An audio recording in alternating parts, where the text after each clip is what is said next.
भूत भावन भोलेनाथ कथा को श्रवण कराते हुए मैया भगवती पार्वती जी से कहते हैं कि उसी समय की बात है। वैसे आपने इस प्रसंग को हमसे पूछा नहीं है, फिर भी आपने कहा है और राम रहस्य अनेका। आपने कहा है राम जी के और भी ढेर सारे रहस्यमय कथाएं हैं, लीलाएं हैं, प्रसंग हैं जो मैं नहीं पूछ पा रही मति की भोरी होने के नाते। हे नाथ, आप उसे नहीं छोड़िएगा, आप जरूर उसे श्रवण कराइएगा। और अब महाराज बस इसी कारण से भगवान भोलेनाथ मैया भगवती भवानी से कहते हैं एक प्रसंग मैं आपको श्रवण कराता हूँ जो आप मुझसे पूछी नहीं, फिर भी मैं आपको बताता हूँ।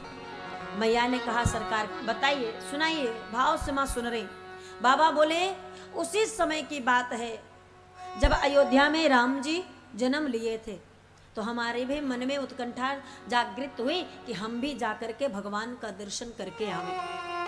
और हम भी चल पड़े अपने निज स्वरूप की चोरी करके। मैं शिव बनकर नहीं गया, अपने स्वरूप को बदल करके गया ताकि हमें वहां पर कोई पहचाने नहीं। और हमारे साथ में काग भुसुंड जी भी गए। भगवान भूत भावन भोलेनाथ कहते हैं और एक कहूँ निज चोरी सुनो गिरे जाती दृढ़ मति तोरी। इतने भाव से सुन रही हैं तो एक बात और आपको सुनाते हैं, एक लीला और सुनाते हैं। मैया ने कहा सरकार अवश्य सुनाएं। क्या है? बाबा भोलेनाथ कहते हैं काग भुसुंडी संग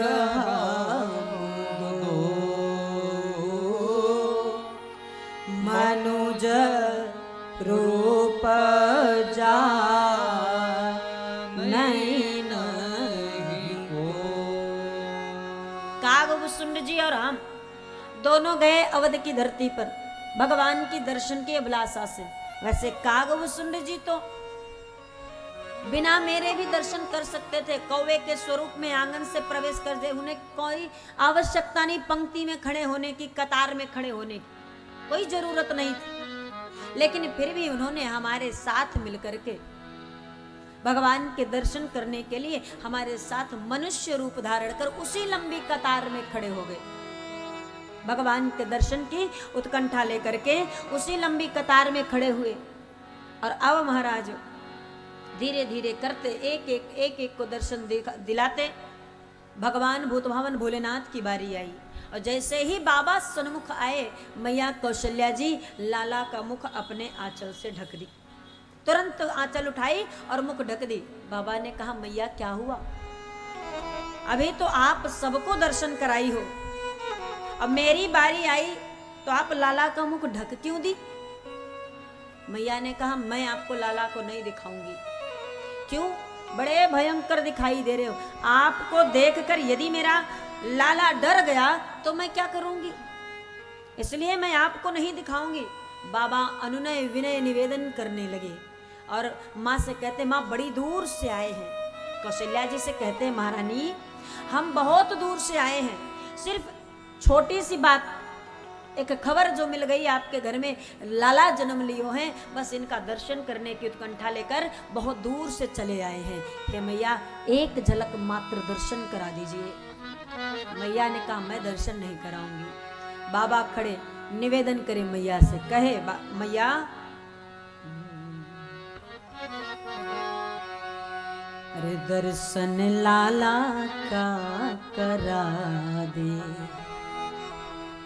मैया आयो तेरे घर। इतनी दूर से दर्शन की अभिलाषा को लेकर के ही आए हैं, एक झलक दिखा दीजिए। हे माँ जन्म लियो है राघव सुन के, जन्म लियो है राघव सुन के, आयो ये खबर दर्शन लाला का करा दे, मैया आयो तेरे घर। दर्शन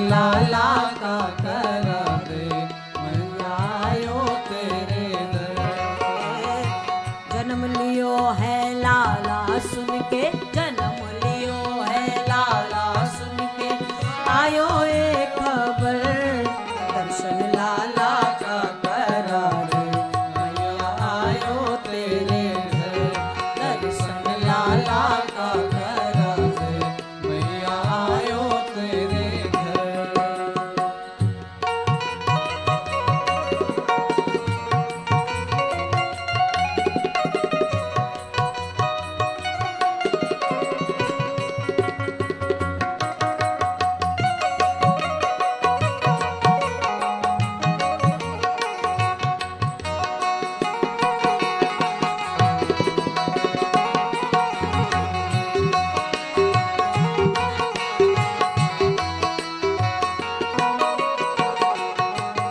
मैया ने कहा मैं अपने लाला का दर्शन नहीं कराने वाली। बाबा ने कहा क्यों नहीं कराएंगी, इतने सारे लोग हजारों को दर्शन करा डाली, अब मेरी बारी आई तो दर्शन नहीं करा रही, कारण क्या है? मैया कहती हैं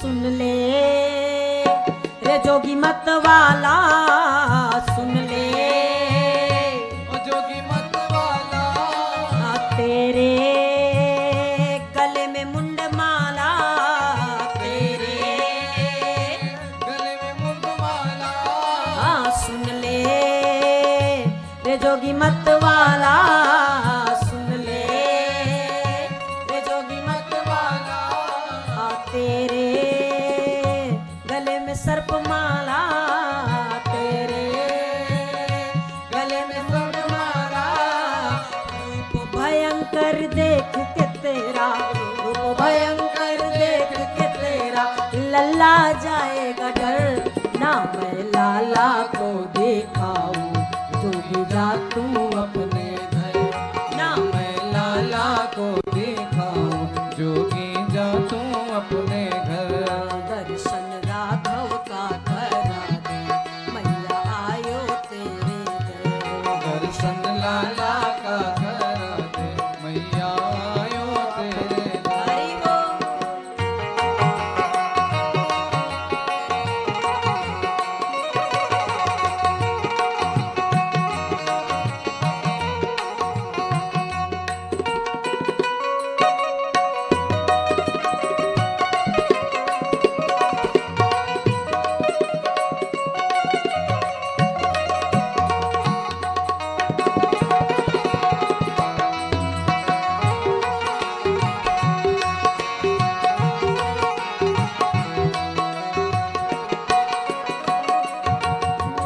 सर पे गंग की धारा सर पे गंग की धारा गुर में सर्प तन डारा घर में सर्प तन डाला सर पे गंग की धारा सर पे गंग की धारा घर में सर्प तन डारा घर में सर्प तन डाला और डमरू और कमंडल सोहे डमरू और कमंडल सोहे जोगी तेरे कर ना मैं लाला को दिखाऊं जोगी जा तू अपने घर ना मैं लाला को दिखाऊं जोगी जा तू अपने घर तेरे रूप भयंकर देख के तेरा रूप भयंकर देख के तेरा लल्ला जाएगा डर ना मैं लाला को दिखाऊं जोगी जा तू अपने घर ना मैं लाला को दिखाऊं जोगी जा तू अपने घर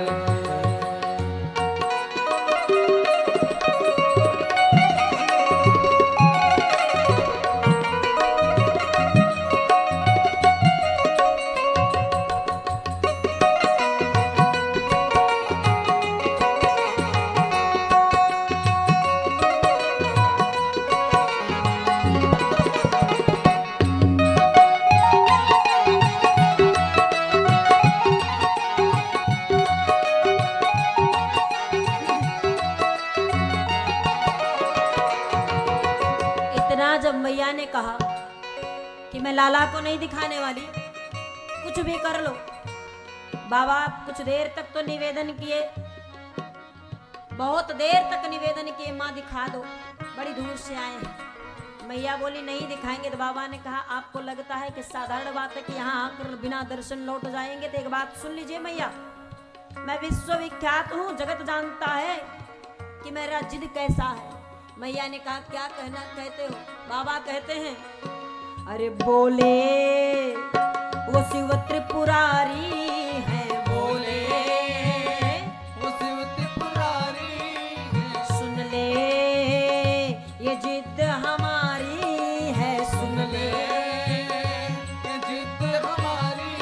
हाँ बोले वो शिव त्रिपुरारी है, बोले वो शिव त्रिपुरारी। हाँ सुन लो ये जिद हमारी है, सुन लो ये जिद हमारी है। जो ना होंगे दर्शन तो मैं, जो ना होंगे दर्शन तो मैं ना जाऊंगा घर अपने लाला का करा। मैया आयो तेरे घर, दर्शन लाला का करा दे। मैया आयो तेरे घर, दर्शन लाला का करा दे। मैया आयो तेरे घर।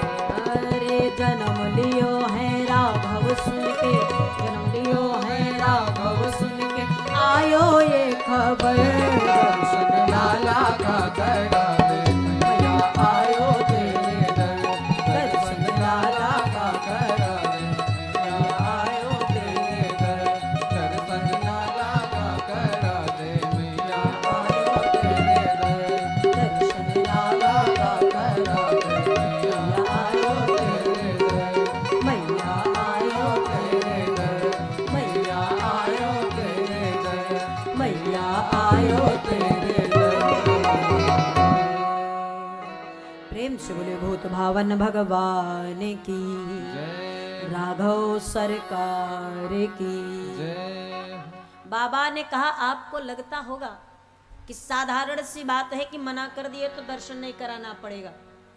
ये साधारण सी बात है कि आपको लगे कि हम आपने मना कर दिया और हम मान कर लौट जाएंगे। हम जाने वाले में से नहीं हैं, कदापि नहीं हटेंगे यहाँ से, यहीं खड़े रहेंगे और हजार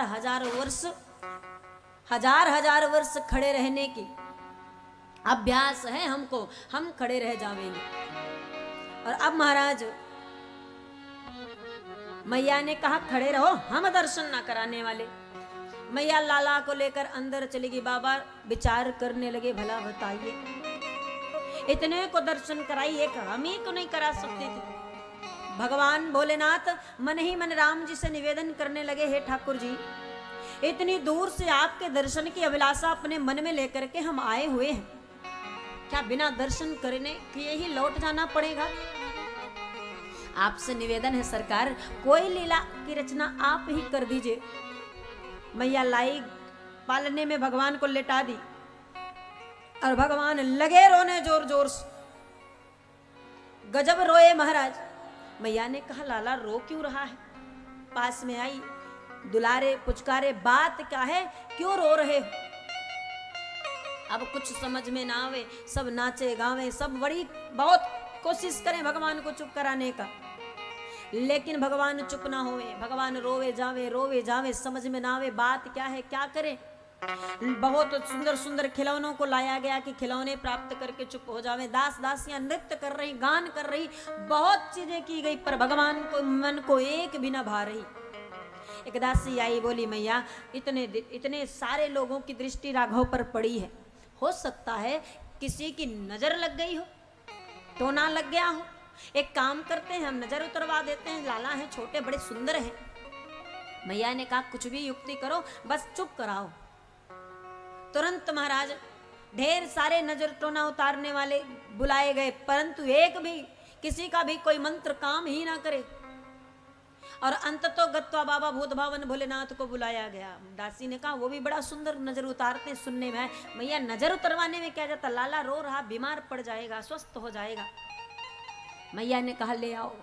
बाबा को बुलाया गया। बाबा बोले अपनी गरज आई तो अपने आप बुलाए। मैया ने लाला को गोद में उठाई और आंचल से मुख ढक करके बोली, देखिए बाबा, आपसे निवेदन है, आप दूर से ही मेरे लाला का नजर उतार दीजिए, हम पास नहीं आने देंगे लाला। भोलेनाथ बोले, देखिए अब गरज आपकी भी है, हमारी ही अकेले नहीं। आपको यदि नजर उतरवाना है तो लाला का मुख हमको दिखाना पड़ेगा, अन्यथा हम नजर नहीं उतारने वाले।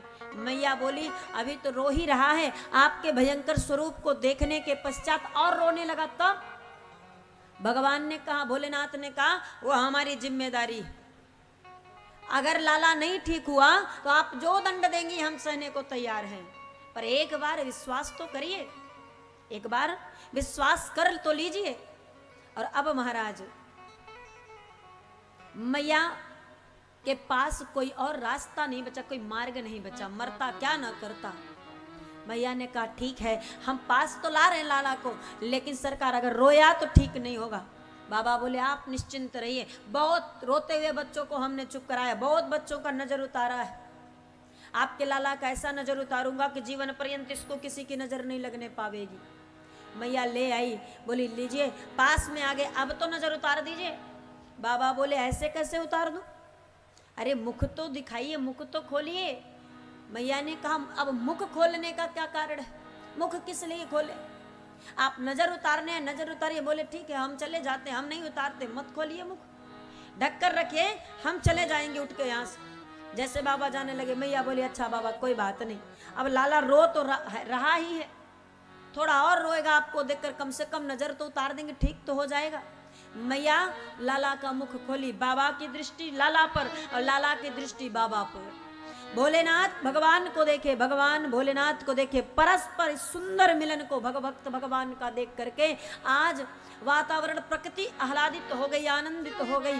और महाराज भगवान रोना भूल गए और बाबा भोलेनाथ कोई मंत्र भी ना पढ़ रहे, बाबा देखने में व्यस्त हो गए, भगवान भी देखने में व्यस्त हो गए, भगवान रोना भूल गए और भोलेनाथ मंत्र पढ़ना भूल गए। मैया टकटकी लगाए, देखे कि आखिर हुआ क्या। बाबा ने तो एक भी मंत्र पढ़कर फूंक न मारी और लाला पहले ही चुप हो गया। मैं तो डर रही थी कि इनको देखकर लाला और रोएगा, लेकिन ये तो अपन नहीं चुप हो गया। मैया समझ गई कि बाबा बड़े प्रभावशाली हैं, तो मैया ने बाबा को फिर सुंदर आसन दिया, बैठाए, और बैठाने के बाद बाबा से कहती, बाबा आप इतने जानकार हो तो थोड़ा भविष्य भी बता दो मेरे लाला का, थोड़ा भविष्य के बारे में भी बता दीजिए। बाबा बोले, अवश्य, क्यों नहीं, आप लाला को मेरी गोद में दे दीजिए, हम आपको भविष्य बता देंगे। मैया ने कहा, बिना शर्त के काम बाबा नहीं करते। अब मैया लाला को अब विश्वास है भोलेनाथ पर, इतना सुंदर दृश्य देखने के बाद विश्वास करके राम जी को भोलेनाथ जी के गोद में दे दी। और गोद में देने के बाद बाबा देखे, दर्शन करे भाव से। मैया बोली, अरे बाबा भविष्य तो बताइए। बाबा बोल, बताना आरंभ के, बालापन जस तस खेलता नया खेल, होते ही किशोर मुनि कौशिक ले जाएंगे। बाल्यावस्था जैसे तैसे खेलते कूदते पढ़ते लिखते बड़े हो जाएंगे, और जैसे ही किशोरावस्था में प्रवेश करेंगे, कौशिक अर्थात विश्वामित्र जी आवेंगे, इनको अपने साथ ले जाएंगे। मैया ने कहा, हम अपने लाला को कौशिक जी को क्यों देंगे, विश्वामित्र जी को अपने लाला को क्यों सौंपें, हम नहीं देने वाले। भोलेनाथ बोले, बहू चाहिए, अगर बहू चाहिए तो आपको लाला को विश्वामित्र को देना पड़ेगा। विश्वामित्र जी ले जाएंगे तो बहू आवेगी। मैया बोली, कैसे? बोले, आपके लाला का यश कीर्ति भी बढ़ेगा और बहुरानी भी आवेगी। माँ बोली, बताइए तो सही कैसे? बाबा कहते हैं, बालापन जैसे तैसे खेलता वह नया खेल, होते ही किशोर मुनि कौशिक ले जाएंगे, और मख रखवारी कर असुर संहार कर। मख अर्थात यज्ञ की, विश्वामित्र जी के यज्ञ की रखवारी करने जाएंगे। मख रखवारी कर असुर संहार कर, और ताड़का को मारी कर जग जस पाएंगे।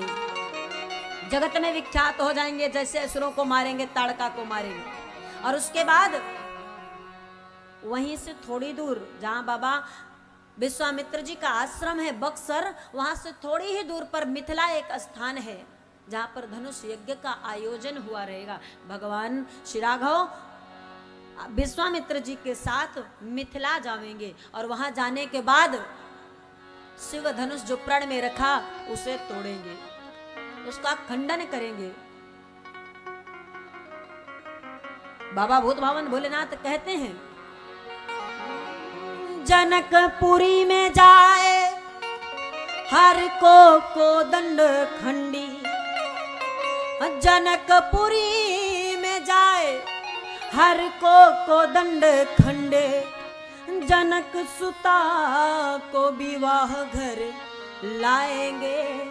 और उसके आगे क्या होगा बाबा बताइए? जब बहुरानी आ जाएगी घर में तब क्या होगा? बाबा आगे ही बताने जा रहे थे, क्योंकि विवाह के पश्चात भगवान का वनवास हो गया।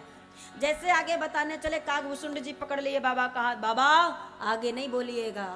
बोले क्यों?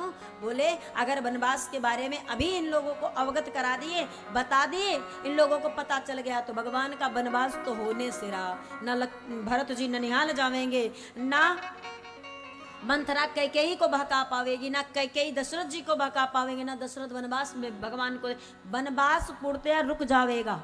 जिस कारण से, जिस निमित्त से राम जी आए हैं वो कारण ही खत्म हो जाएगा। इसलिए और सारा का सारा दोष आप पर आ जाएगा। आप कोई भी बहाना मार के यहीं पर रोक दीजिए, बता दीजिए कि फिर कभी होगा, बताएंगे, आएंगे। बाबा ने कहा बात तो सही कह रहे हो, अगर वनवास के बारे में अभी बता दिए तो वनवास रुक जाएगा। इसलिए बाबा चुप हो गए। मैया ने कहा बताइए सरकार, जानकी से विवाह करने के पश्चात क्या होगा, आगे का भविष्य। बाबा कहते हैं, जनकपुरी में जाए हर को दंड खंडी, और जनक सुता को विवाह घर लाएंगे, और बहुत दिना तक अवध में आनंद करी, आगे की बात हम फिर कभी बताएंगे, आगे की बात हम फिर कभी बताएंगे। मैया ने कहा क्यों बाबा, बाद में क्यों? बोले अभी लाला छोटा सा है, हाथ की रेखाएं बनी हैं, बिगड़ी हैं, टूटी हैं, फूटी हैं, झीनी झीनी हैं, कुछ दिख रही कुछ नहीं दिख रही। अब ऐसे क्या आपको बता दें, जितना समझ में आया बता दिए, इसके बाद फिर आना जाना लगा रहेगा, आएंगे बता देंगे, आप निश्चिंत रहिए। मैया बड़ी आनंदित भई। और उसके बाद भोलेनाथ बार बार भगवान का दर्शन करते हुए, चरण वंदन करते हुए, भगवान के चरण के तलवे को अपने हाथ के तलवे में लगाते हुए मस्तक पर लगाकर बाहर निकले। कागभूषुंड जी बोले प्रणाम तो बहुत प्रकार का हमने देखा, कोई हाथ जोड़कर सिर झुका लेता है, कोई चरण छू करके, कोई लेट करके, अलग अलग प्रकार से लोग प्रणाम करते हैं। ये कौन सा प्रणाम था कि आप हाथ के तलवे को राम के पैर के तलवे से लगाकर मस्तक पर लगाए? बोले मैंने प्रणाम नहीं किया, राम जी के चरणों में जो रेखा है वनवास की, वो रेखा मैं अपने मस्तक पर लगा लिया कि मुझे भी उतने ही समय का वनवास चाहिए। बोले आप भी वनवासी बनेंगे? बोले वनवासी का मतलब बानर बनेंगे, और बानर बन करके आएंगे और भगवान के साथ वन में रमेंगे, खूब दर्शन करने को पाएंगे। इसलिए भगवान को हुआ वनवास, मैं भी अपने ललाट पर लिख लिया, लिलार पर लिख लिया।